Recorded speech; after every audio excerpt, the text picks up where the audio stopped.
Hello বন্ধুরা, প্রিয়া ইপসা কিচেনে তোমাদের সবাইকে স্বাগত। আজকে তোমাদের সাথে শেয়ার করলাম আলু ভুনা রেসিপি। এই আলু ভুনা রুটি, পরোটা, নানের সাথে খেতে ভীষণ ভালো লাগে। আমি এটা পরিবেশন করলাম পরোটা দিয়ে। ঘরে থাকা কিছু উপকরণ দিয়ে ধাবার স্টাইলে কিভাবে বানিয়ে নেবে সেটাই তোমাদের সাথে ভিডিওর মাধ্যমে শেয়ার করলাম। আর এটা যা দারুণ খেতে হয়, একবার আমার মতন করে বানিয়ে দেখো। কেমন হয়েছে কমেন্টের মাধ্যমে জানিও। রেসিপিটা ভালো লাগলে প্লিজ আমার চ্যানেলটিকে লাইক ও সাবস্ক্রাইব করে দিও। তবে দেখে নাও আমি এটা কেমনভাবে তৈরি করি। গ্যাসটাকে হাই ফ্লেমে রেখে একটা কড়া বসিয়ে দিয়েছি। দিয়ে দিলাম এর মধ্যে বেশ খানিকটা রিফাইন তেল। তেলটা গরম হয়ে গেলে ফোড়নের জন্য দিলাম 1 চামচ সাদা গোটা জিরে। যখন দেখবে ফোড়নটার থেকে সুন্দর একটা গন্ধ বেরোচ্ছে তখন দিয়ে দিলাম 2টো মাঝারি সাইজের পেঁয়াজ কুচি। পেঁয়াজটা ভাজতে ভাজতে একটা পেস্ট বানিয়ে নেব। মিক্সির জারে দিয়ে দিলাম 1 ইঞ্চি আদার টুকরো, 4টে রসুনের কোয়া, 3টে কাঁচা লঙ্কা। কোনো রকম জল না দিয়ে এটার একটা পেস্ট করে নেব। জল যেহেতু এর মধ্যে ব্যবহার করিনি তাই দেখো এটা দানা দানা হয়ে রয়েছে। আমার কিন্তু মিহি পেস্ট চাই না, এরকম দানা দানা চাই, তাই জন্য জল ব্যবহার না করেই পেস্টটা আমি বানিয়ে নিলাম। কাঁচা লঙ্কা, আদা আর রসুনের পেস্টটা পেঁয়াজের সাথে মিশিয়ে 2 মিনিট কষিয়ে নিলাম। এবারে এর মধ্যে দিয়ে দিলাম 1 চামচ কাশ্মীরি লঙ্কার গুঁড়ো। এই লঙ্কার গুঁড়ো ঝাল হয় না, কালারের জন্য এটা দিলাম।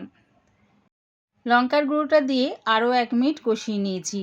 এবার এর মধ্যে দিলাম 2টো মিডিয়াম সাইজের টমেটো পেস্ট আর দিলাম স্বাদ অনুযায়ী নুন। সব কিছু আবারও ভালো করে কষিয়ে নেব। এটা কষাতে কষাতে একটা পেস্ট বানিয়ে নেব।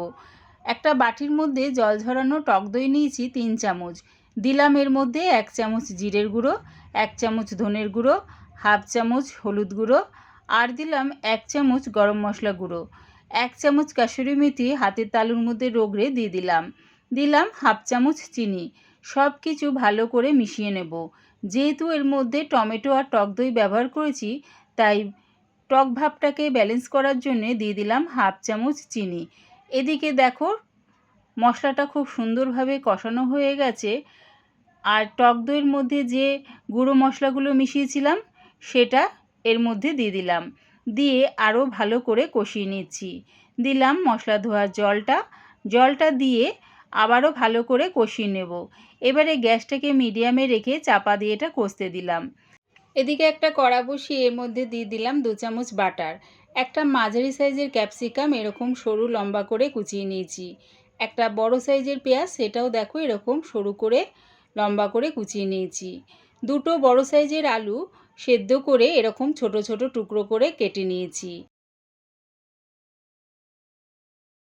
এদিকে বাটারটাও দেখো মেল্ট হয়ে গেছে। গ্যাসটাকে কিন্তু হাই ফ্লেমেই রেখেছি। দিয়ে দিলাম এবারে পেঁয়াজ কুচিগুলো। পেঁয়াজটা একটু বাটারের সাথে নাড়িয়ে চাড়িয়ে একটু ভাজা ভাজা করে নেব। একদম লাল করে কিন্তু ভাজবো না।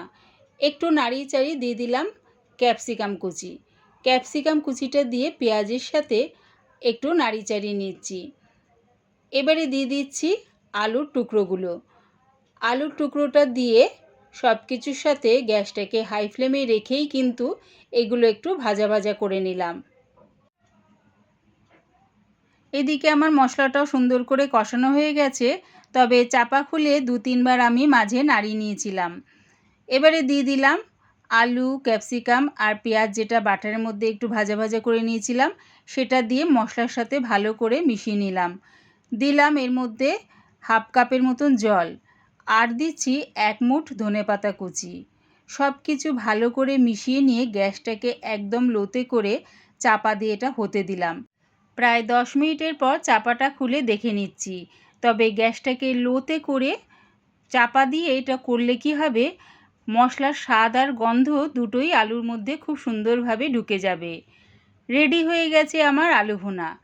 এই আলু ভুনা দারুণ খেতে হয়। একবার আমার মতন করে বাড়িতে বানিয়ে দেখো। পুরো রেসিপিটা দেখার জন্যে প্রিয়া ইপসা কিচেনের থেকে তোমাদের সবাইকে অনেক ভালোবাসা রইল। এই আলু ভুনা রেসিপিটা ভালো লাগলে প্লিজ আমার চ্যানেলটিকে সাবস্ক্রাইব করে দিও।